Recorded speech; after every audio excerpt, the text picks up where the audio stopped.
నమస్కారం. ఘంటారావానికి స్వాగతం. ముందుగా ప్రధాన అంశాలు. దేశంలోనే ప్రముఖ టూరిస్ట్ హబ్గా ఏపీ మారాలి.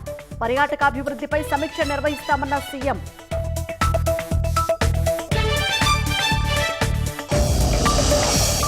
గుంటూరులో ఇన్నోవేషన్ కేంద్రాన్ని ప్రారంభించిన సీఎం.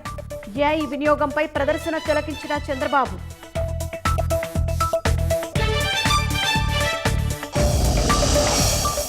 పరామర్శ పేరుతో జగన్ రాక్షస రాజకీయం చేస్తున్నారు.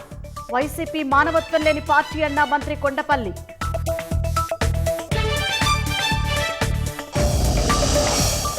మహారాష్ట్రలో ఒకే వేదికపై ఠాక్రే సోదరులు.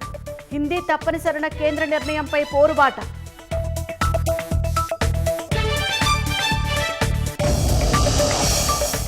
అంగరంగ వైభవంగా పూరి జగన్నాథుని రథయాత్ర.